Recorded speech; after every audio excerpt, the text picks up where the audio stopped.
عارفة دونر؟ مم.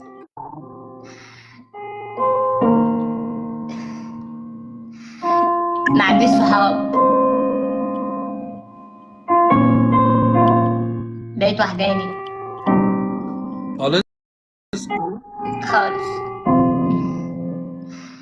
حتى ابويا وامي بيضربوني، كمان ومرات ابويا بتضربني، مرات ابوك بتضربك كمان؟ وبتوكل ولادها وما بترضاش توكلني. ما عندها حق بصراحه، ما انت مش ابنها. خلي امك تاجلك. انا امي متوفيه. الله يرحمها، بس برضه مش مبارك كل واحده. انا ببقى قاعد كده يا دونر زعلان نفسي اخد مامتي في حضني، بس مرات ابويا بتضربني. طب ما تضربها. انا مره خليتها نايمه وحطيت لها دواء كحه في الميه، جالها اسهال، فضلت تخش في الحمام. يا باكو، باكو. الله يخرب بيتك، استنى اخلص. لو انا اخلص ودايز معاك.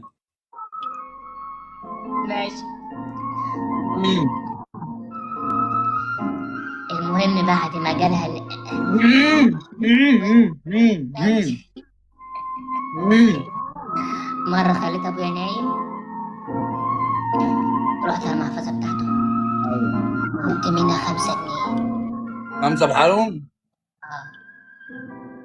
جبت بقى مصاصة، جبت بقى باكل كاراتيه، باكل شيبسي، وملته، و كل ده حصل؟ اه. يا حرامي. هي هي 5 جنبها صفر، مش عارف دي ايه. ب 50، 50 50 جنيه جنيه بحالهم. ما اعرفهمش، بس انا لسه صغير. وعملت بيها ايه بقى؟ رحت وديتها فين؟ رحت جبت بيها بقى اكل، وجبت بيها كاراتيه وشيبسي. لما روحت قعدوا يقولوا لي كان في 5 جنيه اتاخدت. وجرح واخد مني الاكل كده، وجرح عطي لي عياله التانيين، وجرح حابسني في الاوضه.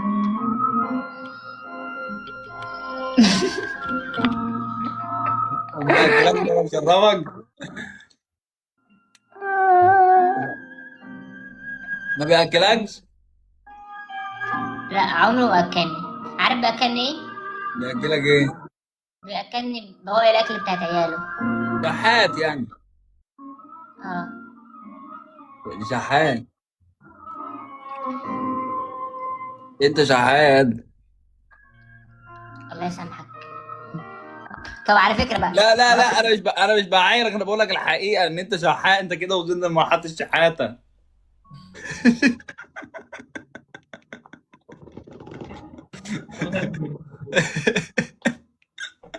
يا فيكو.